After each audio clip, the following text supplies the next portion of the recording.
Hello everyone. I watch some of the videos from the Critical Drinkers channel. I share his combined love of critical analysis and drinking. He doesn't pull any punches though, and unlike the drinker, I can be willing to forgive many transgressions. When I'm watching a bad film, I'll often try to ignore as much of the nonsense as possible, and I'll try to focus only on the good parts if I can.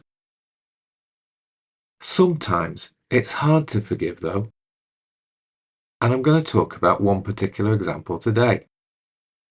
I mentioned Star Trek Into Darkness in part 2 of the Wishmaster retelling. I was talking about how the darkness represented evil, but I think the darkness could also describe how the modern Star Trek films suck all the light out of the original.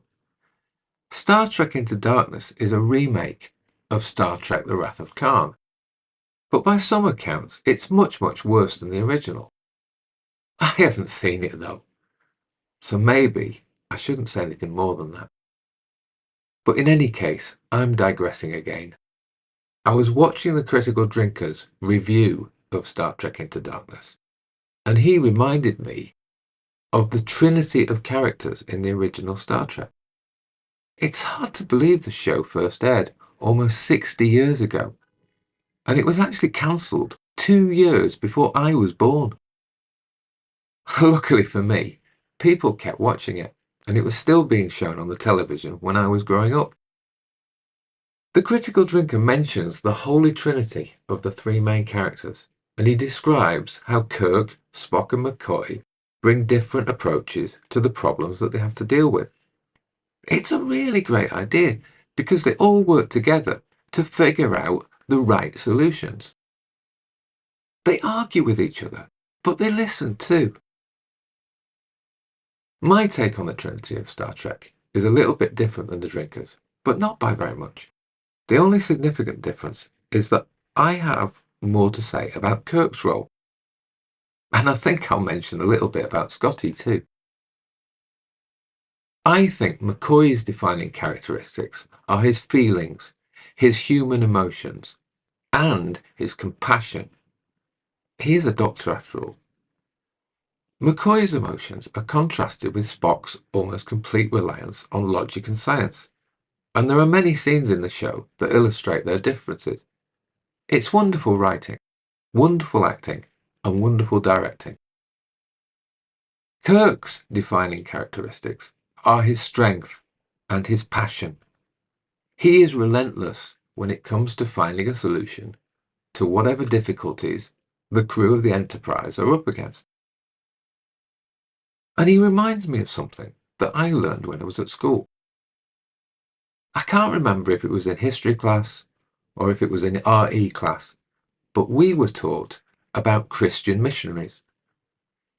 There were people who would go out into the world and they would spread the word and teachings of Jesus Christ. Kirk's role is quite similar to that, but he is a humanist missionary because there is no religion in Star Trek. Kirk goes out into the galaxy and he sorts out problems and he tries to get everyone, humans and aliens alike, to do the right thing. He's a good man and he's working for a good organization, the Federation of Planets. The Trinity in Star Trek is not the same as the Trinity in Christianity either.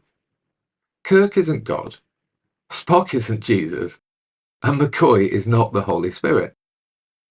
But in my mind, Kirk is similar to the Holy Spirit in Christianity. One other interesting aspect of Star Trek is Spock's synergy with Scotty. Science brings us understanding, and with the knowledge we gain from science, we are able to build and engineer countless wonders. Let's hope that one day we'll be able to build warp drives too. We shouldn't forget about the other members of the crew of the Enterprise either, because they have their moments too. For example, in Star Trek The Undiscovered Country, Sulu, who now has a ship of his own, he dares to fly his ship apart. And in Star Trek The Voyage Home, Chekhov becomes an admiral. Let me know what you think.